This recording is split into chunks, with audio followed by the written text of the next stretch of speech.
My daughter-in-law slapped me and shouted, "You're dead weight in our lives. Go live in the dump." My son agreed. I wish it had been you instead of Dad. At that moment, my millionaire grandson walked into the room and, "I'm glad to have you here.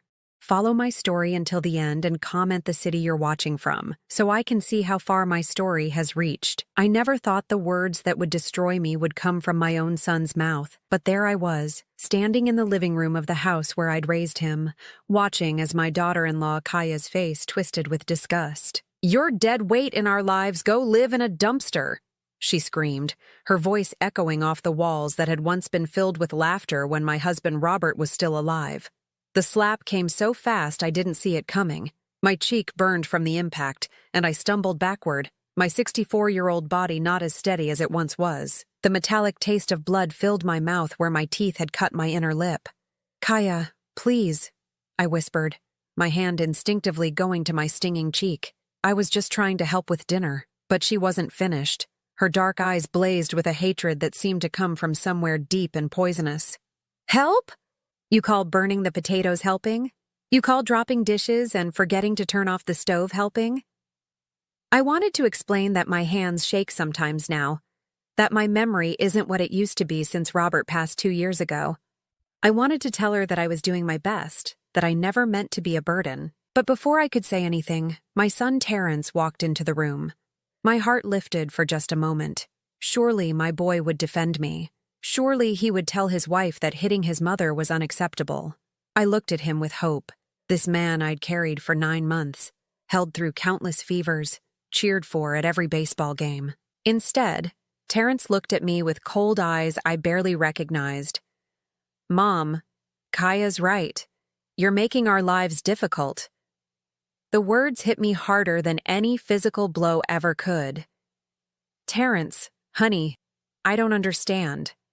He crossed his arms, and I could see Kaya smirking behind him like a puppet master pulling strings. "I wish you had died instead of Dad," he said, each word deliberate and cruel. "At least he contributed something to this family. At least he was useful." The room started spinning. My legs felt weak, and I had to grab onto the back of the couch to keep from falling. These were the people I'd sacrificed everything for. After Robert died, I'd sold my little house across town and moved in here to help with their mortgage payments. I'd given them my Social Security money every month. I'd watched their kids for free while they went out. I'd cleaned and cooked and tried so hard to be helpful. "Terrence, you don't mean that," I managed to say, my voice barely audible. Kaya stepped closer to me, her perfectly manicured finger pointing at my face. "We've been talking, and we think it's time for you to go to one of those senior living places, where they can take proper care of you." My chest tightened. I knew exactly what she meant.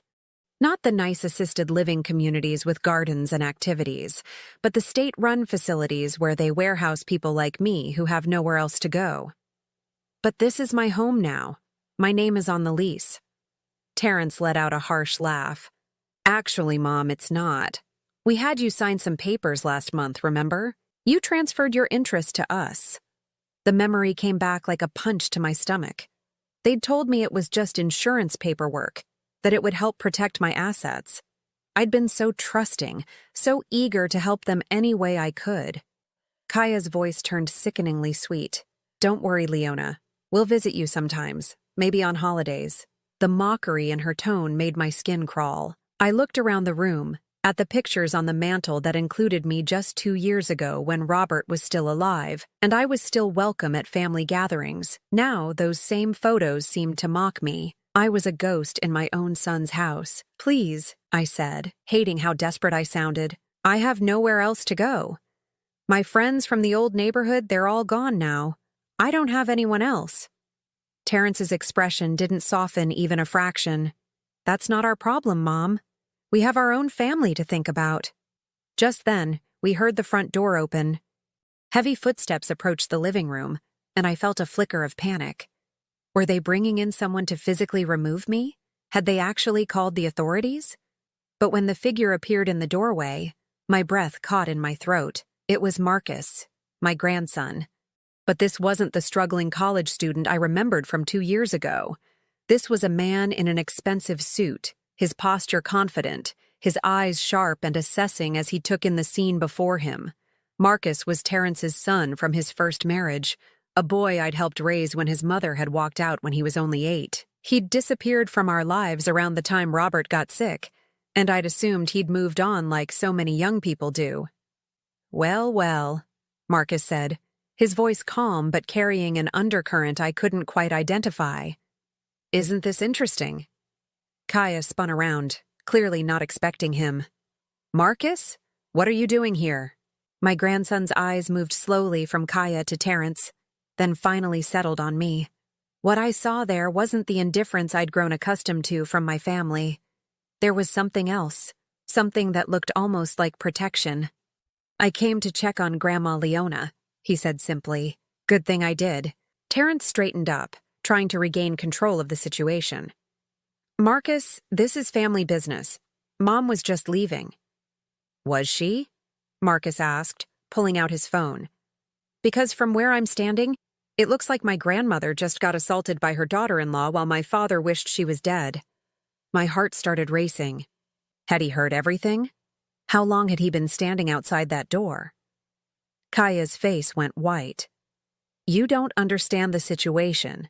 She's been causing problems, making our lives miserable." Marcus smiled, but it wasn't a pleasant expression. "Oh, I understand perfectly. I understand a lot more than you think I do." Marcus walked further into the room, and I noticed something I'd missed before. The confidence in his stride wasn't just from maturity. This was a man who knew exactly what he was doing, who had power, and wasn't afraid to use it. "Grandma Leona," he said gently, turning to me, "are you hurt?"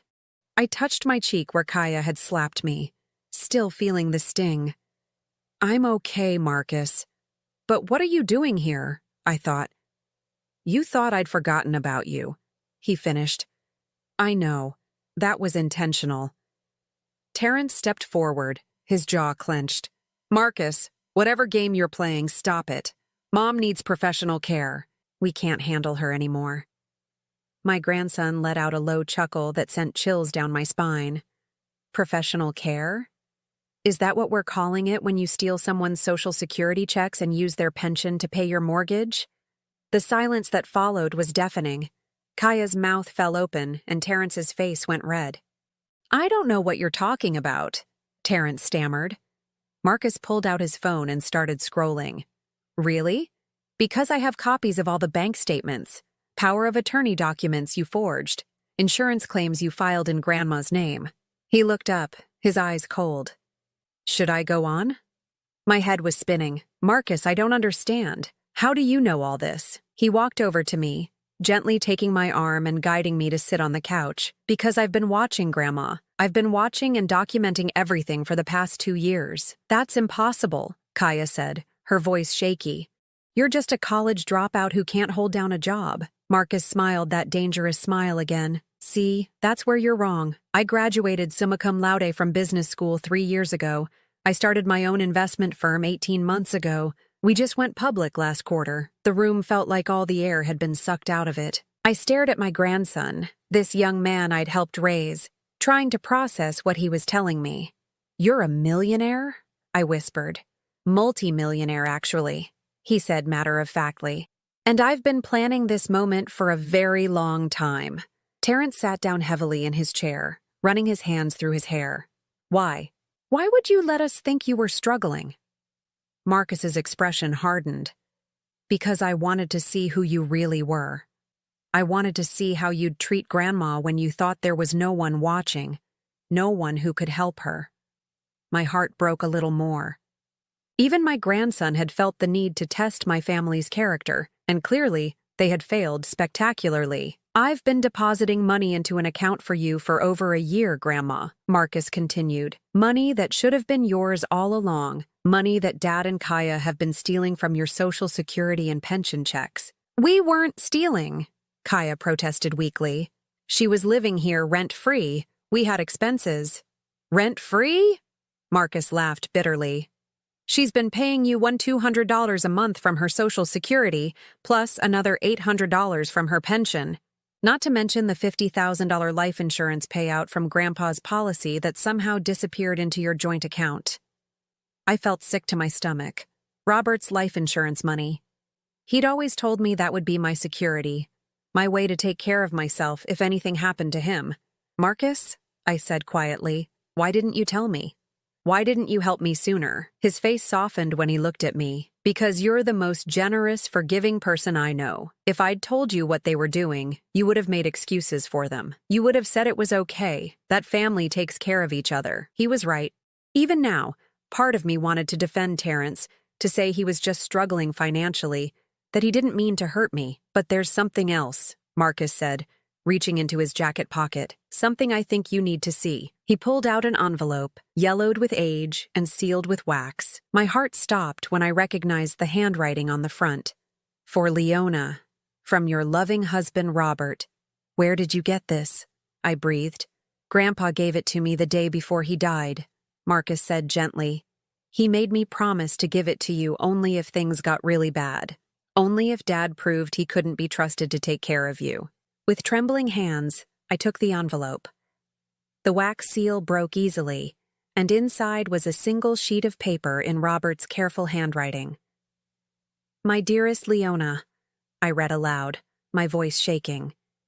If you are reading this, then our son has failed you in ways that break my heart. There are things I never told you about Terrence. Things I discovered but kept to myself because I didn't want to hurt you. I looked up at Marcus, confusion and fear warring in my chest. Marcus, what does this mean? Keep reading, Grandma. My eyes returned to the letter. I had a paternity test done when Terrence was 15, after I found some old letters his mother had hidden.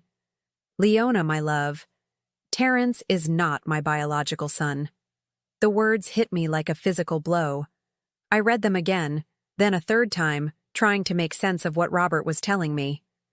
His real father was a man named James Mitchell, someone your first wife was involved with before we married. I never told you because I loved you both, and I raised Terrence as my own. But I want you to know that my will, my real will, reflects this truth. Terrence had gone completely white. That's not possible. Mom, that's not true. But Marcus was pulling out another document. Actually, it is. And here's the real will. The one Grandpa filed with his attorney just weeks before he died. The one that supersedes the fake one you've been using. My hands were shaking so badly I could barely hold the papers. But what I saw there changed everything. Robert had left the house to me. The savings account, the investments, everything was mine. Terrence was mentioned, but only as a recipient of $10,000, enough to help him start fresh, but nothing more. This can't be legal, Kaya said, her voice rising to a near shriek. We've been living here for 2 years. We've invested in this place. Marcus stood up, straightening his tie. Actually, it's completely legal and effective immediately. The room fell silent, except for the sound of my own heartbeat thundering in my ears. Everything I thought I knew about my life, about my family, about my place in the world had just been turned upside down.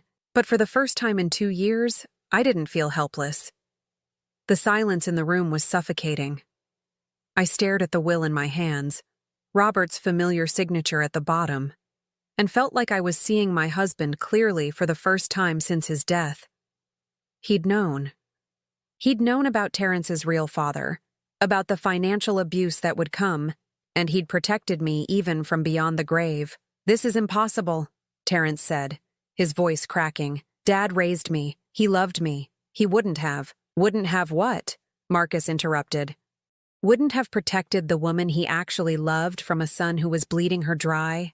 A son who wasn't even his biological child but who he raised anyway out of love for Grandma? I looked at Terrence, really looked at him, and suddenly I could see it. The things Robert had probably noticed years ago. Terrence had always looked different from Robert's side of the family. His eyes, his build, even his mannerisms were nothing like my late husband's. But I'd been so in love, so grateful that Robert had accepted my son from my previous relationship, that I'd never questioned it. Mom, please, Terrence said, reaching for me. You can't believe this. I'm your son. I'm your only child. I pulled back from his touch, and the hurt that flashed across his face almost made me reconsider. Almost. But then I remembered the words he'd spoken just minutes ago. I wish you had died instead of Dad. You're my son, I said quietly, but that doesn't give you the right to steal from me. That doesn't give you the right to wish I was dead. Kaya, who had been unusually quiet, suddenly exploded. This is ridiculous. We've been taking care of you for 2 years. We've fed you, housed you, put up with your constant needs. And this is how you repay us? Marcus let out a harsh laugh. Put up with her? You mean put up with the woman whose social security checks you've been depositing into your own account? The woman whose pension you've been using to pay your mortgage and credit card bills? We had expenses, Kaya screamed. Do you know how much it costs to take care of an elderly person? The food, the utilities, the medications? Actually, I do know, Marcus said, pulling out another folder from his briefcase. Because I've been tracking every penny. You've stolen approximately $87,000 from Grandma over the past 2 years. The medications you claim to buy for her? She's been rationing her pills because you only fill her prescriptions every other month. The food expenses? You've been making her eat generic brands and leftovers while you two eat organic and order takeout. Each word hit like a hammer blow. I remembered all the times I'd skipped meals so there would be enough food for the family. All the times I'd suffered through pain because my arthritis medication was too expensive this month. All the times I'd worn the same 3 outfits over and over because they said we couldn't afford new clothes for me. And the best part, Marcus continued, his voice dripping with disgust, is that you've been telling everyone in the family that Grandma is losing her mind, that she's becoming difficult and demanding. You've been systematically isolating her from anyone who might notice what you're doing to her. My chest tightened as I realized the truth of his words. My sister Helen had stopped calling months ago after Kaya told her I'd been saying cruel things about her. My neighbor, Mrs. Peterson, who used to check on me daily, hadn't come by since Terrence told her I'd complained about her being nosy. We never. Terrence started to say, but Marcus cut him off. Never what? Never told Aunt Helen that Grandma called her a bitter old maid who should mind her own business? Never told Mrs. Peterson that Grandma said she was tired of nosy neighbors bothering her. I have witnesses, Dad. I have documentation of every lie you've told to keep people away from her. I felt tears streaming down my face, but they weren't tears of sadness anymore. They were tears of rage. Pure, white-hot rage at the systematic way they'd dismantled my life, my relationships, my dignity. Why? I whispered, looking at Terrence. Why would you do this to me? I raised you. I loved you. When your real father abandoned us, I worked 3 jobs to keep us afloat. When Robert came into our lives, I made sure you knew you were wanted, that you belonged. Terrence's face crumpled, and for a moment he looked like the scared little boy I remembered. Mom, we were drowning financially. The house, the kids' school, Kaya's medical bills from when she was pregnant with Lily. We just needed help. And you had all this money just sitting there, so you decided to steal it, Marcus said flatly. Instead of asking for help, instead of being honest about your financial problems, you decided to gaslight an elderly woman and steal her life savings. Kaya suddenly stood up, her face flushed with anger. You know what? Fine. You want the truth?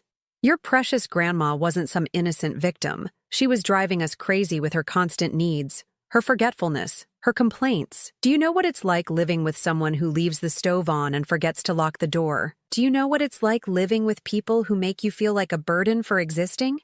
I shot back, surprised by the strength in my own voice. Marcus pulled out his phone and showed the screen to Terrence and Kaya. This is a recording of what happened here 20 minutes ago.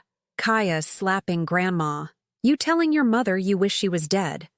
All of it captured in crystal clear audio. Kaya lunged for the phone, but Marcus was too quick. You were recording us? She shrieked. I've been recording every conversation in this house for the past 6 months, Marcus said calmly. Grandma gave me permission to install security cameras when I told her I was worried about break-ins in the neighborhood.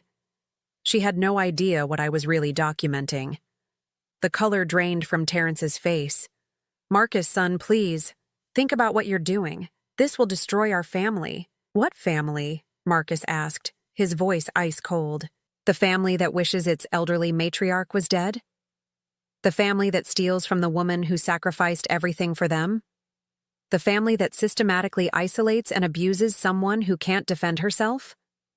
I watched my grandson, this young man who had somehow become my protector, and felt a mixture of gratitude and heartbreak. He'd had to become the adult in a situation where the actual adults had failed so completely. "What happens now?" I asked quietly. Marcus looked at me with gentle eyes, such a contrast to the cold fury he'd been showing Terrence and Kaya. "Now you get to choose, Grandma. This is your house according to Grandpa's will. Your money that's been stolen will be returned with interest, and you get to decide whether you want to press charges for elder abuse and theft." The power of choice. When was the last time I'd felt like I had any real choices in my life? "You have until tomorrow morning to pack your things and leave," I said, my voice steadier than I felt. "Both of you." Kaya's mouth fell open. "You can't be serious. Where are we supposed to go? What about the kids?" "You should have thought about that before you decided to steal from me," I replied. "Before you decided I was dead weight that belonged in a dumpster." Terrence dropped to his knees in front of my chair.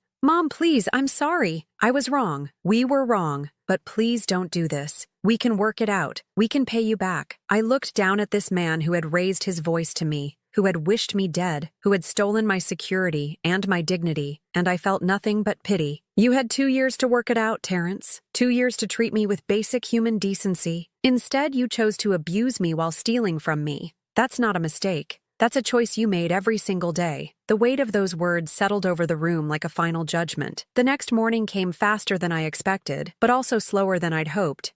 I'd barely slept, my mind racing between disbelief at Marcus's revelations and a growing sense of something I hadn't felt in years. Freedom. I was sitting at the kitchen table, drinking coffee from my favorite mug for the first time in months. Kaya had hidden it away, claiming it was too good for everyday use, but Marcus had found it and washed it for me. Such a small thing, but it felt like reclaiming a piece of myself. The sound of suitcases bumping down the stairs interrupted my thoughts. Through the doorway, I could see Kaya struggling with a large bag, her face blotchy from crying. Terrence followed behind her, carrying 2 more suitcases and looking like he'd aged 10 years overnight. "Mom," Terrence said, appearing in the kitchen doorway, "can we please talk about this?" I looked at him over my coffee cup, this man who had once been my whole world. "What's there to talk about, Terrence? I know we made mistakes. I know we hurt you, but we're family. Surely that means something." The audacity of it took my breath away. "Family? You mean the same family bond you were honoring when you told me you wished I was dead?" His face flushed red. I was angry. I didn't mean it. "You were angry about what exactly? About having to share a house with the woman who gave up everything to raise you? About having to occasionally help the person who worked 3 jobs so you could have school clothes and birthday parties?" Marcus appeared in the kitchen, dressed in a crisp business suit. "The moving truck is here," he announced. "Right on schedule." Kaya spun around, her eyes wild. "Moving truck? What moving truck?" "The one I hired to help you move your belongings," Marcus said calmly.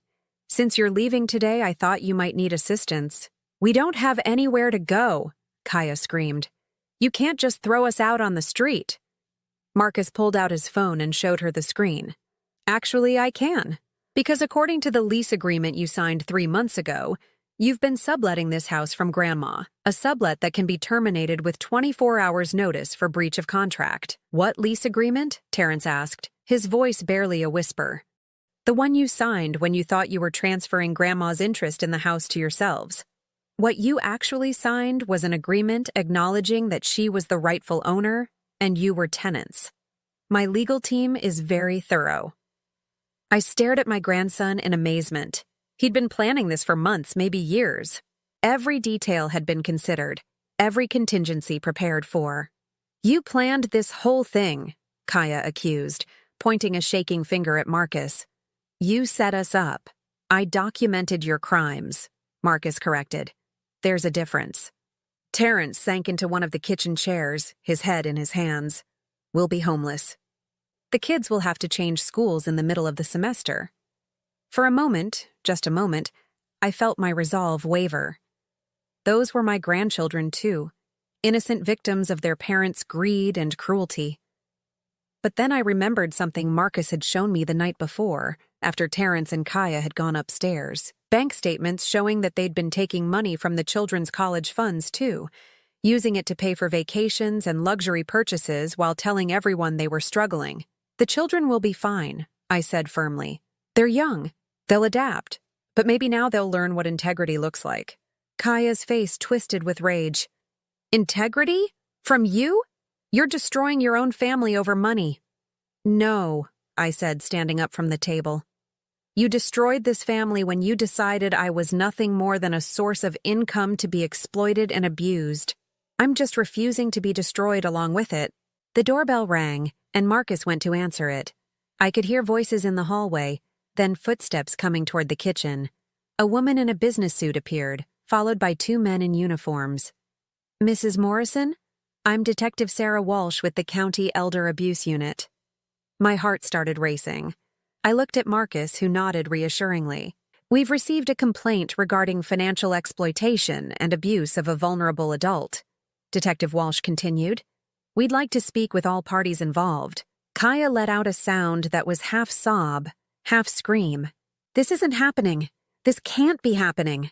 Oh, but it is, Marcus said quietly.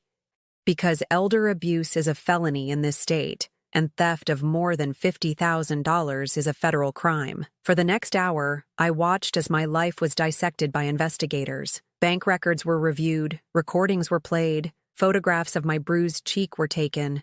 Through it all, Terrence sat in stunned silence while Kaya alternated between sobbing and screaming about how unfair it all was. Mrs. Morrison, Detective Walsh said finally, you have several options available to you.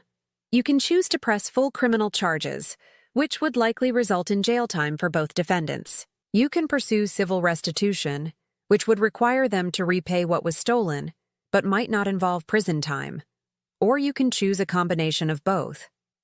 I looked at Terrence, this man I'd raised, who had failed me so completely. Then I looked at Kaya, who had never once shown me even basic human kindness. I want full restitution, I said slowly. Every penny they stole, plus interest and penalties. But I also want them to face criminal charges for the elder abuse. Mom, no, Terrence whispered. Please, you made your choice when you decided to steal from me, I replied. Now I'm making mine. Detective Walsh nodded and signaled to her officers. Terrence Morrison, Kaya Morrison, you're under arrest for elder abuse and financial exploitation. As the handcuffs clicked into place, Kaya looked at me with pure hatred. This isn't over, Leona. We'll fight this. We'll prove you're not competent to make these decisions. Marcus stepped forward, his voice deadly calm. Actually, Mrs. Morrison, Grandma just passed a complete psychological evaluation yesterday. She's been deemed fully competent by 3 independent physicians. So good luck with that strategy. After the police cars pulled away, the house felt eerily quiet. I stood in the living room, looking around at the space that was mine again. Truly mine, and felt overwhelmed by the enormity of what had just happened. Are you okay, Grandma? Marcus asked softly. I turned to look at this remarkable young man who had saved me from a situation I hadn't even fully understood I was in. I think I will be, I said. But Marcus, why didn't you tell me sooner? Why did you let me suffer for so long? His face grew sad. Because I knew that if I'd come to you 2 years ago and told you what they were doing, you would have defended them. You would have made excuses, found ways to justify their behavior. You needed to see for yourself how far they were willing to go. He was right, and we both knew it. Even now, part of me wanted to call the police station and drop the charges, to forgive and forget and try to put the family back together. What they did to you was unforgivable, Marcus continued, and it was escalating. If I'd waited much longer, they might have tried to have you declared incompetent so they could take complete control of your finances. The thought sent a chill down my spine. Is that what they were planning? Marcus nodded grimly. I found drafts of guardianship petitions on Kaya's computer. They were going to claim you were suffering from dementia and needed a legal guardian. Guess who they planned to nominate for that role? The full scope of their betrayal hit me like a physical blow. They hadn't just been stealing from me. They'd been systematically working to strip away my independence, my dignity, my very identity as a person capable of making my own decisions.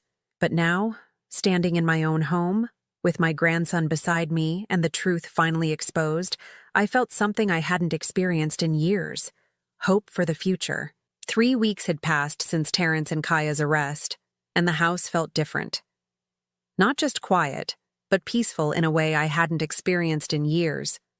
Marcus had hired a housekeeper, Mrs. Chen, who came twice a week and treated me with the kind of respectful kindness I'd forgotten existed. She never made me feel like a burden, never sighed when I asked for help reaching something on a high shelf, but peace, I was learning, came with its own complications. The doorbell rang as I was finishing my morning coffee. Through the window, I could see a familiar figure standing on my porch, shoulders slumped in defeat. My heart clenched despite everything that had happened. It was Terrence. I opened the door slowly, keeping the chain latch in place. He looked terrible. His clothes were wrinkled, his face unshaven, and there were dark circles under his eyes that made him look older than his 42 years. "Mom," he said, his voice hoarse, "please, can we talk?" "Your lawyer told you not to contact me directly," I said, surprised by how steady my own voice sounded. "I know, but I had to see you. I had to try to make you understand." He looked down at his hands. "They released us on bail yesterday. The trial is next month." I studied his face, looking for signs of the son I'd raised, the boy who used to bring me dandelions from the yard and tell me they were the most beautiful flowers in the world, but all I could see was a stranger who had wished me dead. "What do you want, Terrence?" "I want to explain. I want you to know that I never meant for things to go this far." His voice cracked. "Kaya left me, Mom. She took the kids and moved in with her sister in Nevada. She's blaming me for everything, saying it's my fault we got caught. Despite everything, a part of my heart ached for him. But I'd learned to recognize that feeling now, that automatic rush to comfort him even when he was the one who had caused the pain. "I'm sorry to hear about your family," I said carefully, "but that doesn't change what you did to me." "I know. God, Mom, I know." Tears started streaming down his face. I was desperate. The business was failing. The house was going into foreclosure, and Kaya kept pressuring me to ask you for money. But every time I tried, I couldn't find the words, so instead you decided to steal it. He flinched. "It wasn't supposed to be stealing. We told ourselves we were just borrowing it, that we'd pay you back when things got better. For 2 years, Terrence. You borrowed my money for 2 years while making me feel like a burden for existing. We never meant to hurt you." The words hit me like a slap. "Never meant to hurt me? You told me you wished I was dead. Your wife hit me. You isolated me from everyone I cared about and made me feel like I was losing my mind." Terrence stepped closer to the door, and I instinctively stepped back. "Mom, please. I'm begging you. Drop the charges. I'll pay back every penny, I swear. I'll get a job, work extra shifts, whatever it takes. Just please don't send me to prison." "Where will you get the money, Terrence? You just told me your business failed."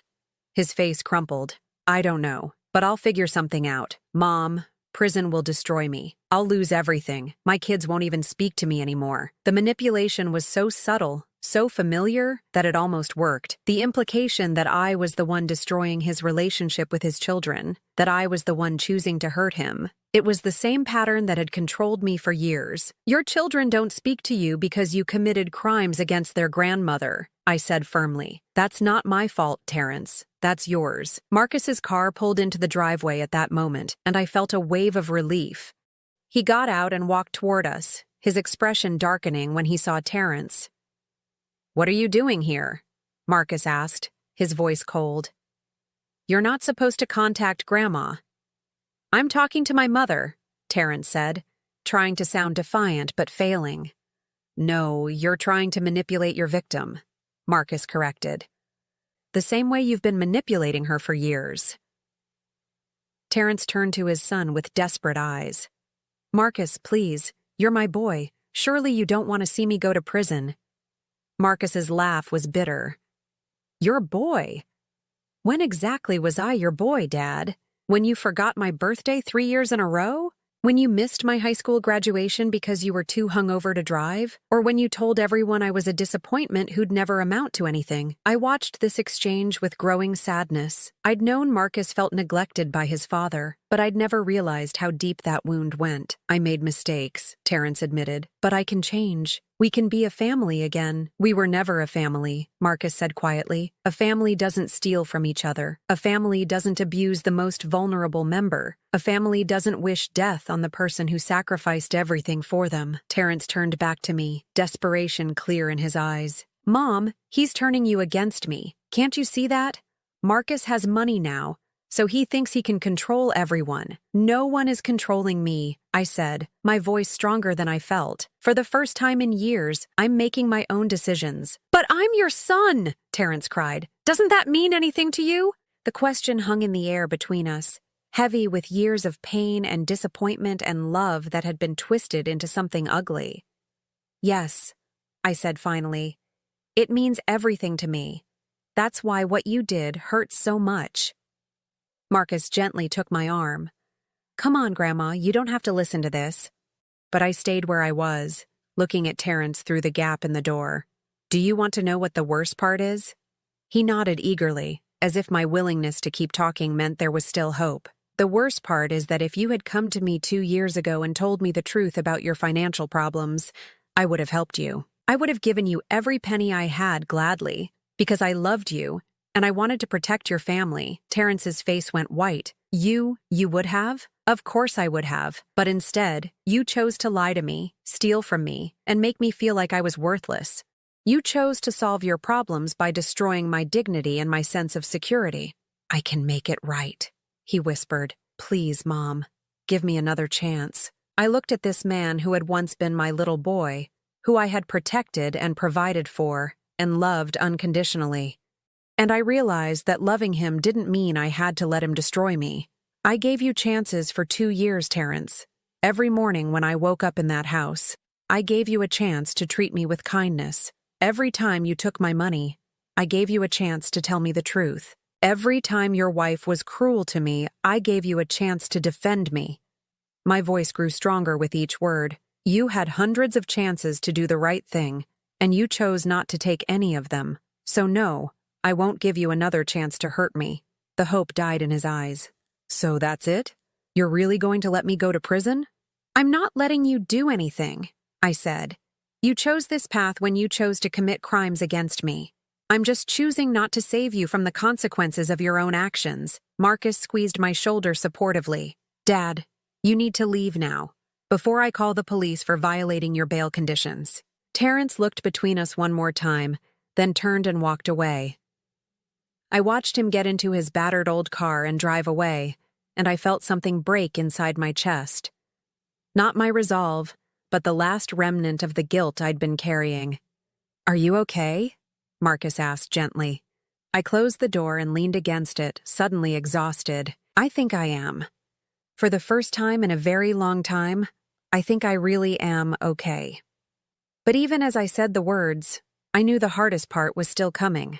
The trial would start in 3 weeks, and I would have to face Terrence in court, knowing that my testimony could send him to prison for years. The question was, would I be strong enough to follow through when the moment came? The courthouse was intimidating in a way I hadn't expected. As Marcus helped me up the concrete steps, I felt the weight of every one of my 64 years. But when we reached the heavy wooden doors, I straightened my shoulders and walked inside with my head held high. The trial had lasted 3 days. 3 days of listening to lawyers dissect my life, my relationships, my failures as a mother. 3 days of watching Terrence sit at the defendant's table, sometimes looking remorseful, sometimes angry, but always like a stranger. Now, as we waited for the jury to return with their verdict, I sat in the hallway outside the courtroom, my hands folded in my lap. Marcus sat beside me, occasionally checking his phone, but mostly just being present in the way that had come to mean everything to me. Mrs. Morrison? A voice called from down the hall. I looked up to see a woman approaching. She was about my age, with silver hair and kind eyes, but I didn't recognize her. I'm sorry to bother you, she said. I'm Janet Peterson, Mrs. Peterson's daughter. Your neighbor? My heart skipped. Oh, I remember you. How is your mother? Janet's expression grew sad. She passed away last winter. But before she died, she asked me to give you something if I ever saw you. She reached into her purse and pulled out a small wrapped package. She said to tell you that she never believed what your son told her about you not wanting visitors. She said she knew you better than that, and she was sorry she let him convince her to stay away. I took the package with trembling hands. Inside was a small ceramic bird, bright blue with delicate painted flowers. I remembered admiring it years ago when Mrs. Peterson had invited me for tea. She wanted you to have it, Janet continued. She said to tell you that real friends don't abandon each other, even when other people try to make them. Tears spilled down my cheeks. Mrs. Peterson had been one of my closest friends, and losing her companionship had been one of the cruelest parts of Terrence and Kaya's systematic isolation of me. To know that she'd never really believed their lies, that she'd thought of me even at the end, was a gift I hadn't expected. "Thank you," I whispered. "This means more than you know." The courtroom doors opened, and people began filing back inside. The jury had reached their verdict. As we took our seats, I caught sight of Terrence at the defendant's table. He looked smaller somehow, diminished by the weight of everything that had been revealed during the trial. When his eyes met mine across the courtroom, I saw something there I hadn't seen in years: genuine remorse. The jury foreman stood up when the judge asked for their verdict. In the case of the state versus Terrence Morrison and Kaya Morrison, on the charge of financial exploitation of a vulnerable adult, we find the defendants guilty. The words seemed to echo in the suddenly quiet courtroom. I felt Marcus squeeze my hand, but I kept my eyes on Terrence. His shoulders sagged as if a heavy weight had finally settled on them. On the charge of elder abuse, the foreman continued, we find the defendants guilty. Terrence's lawyer put a comforting hand on his shoulder, but Terrence wasn't looking at him. He was still looking at me. And for the first time in years, I saw the boy I'd raised looking back. The judge scheduled sentencing for the following week, and as the courtroom began to empty, Terrence's lawyer approached me. "Mrs.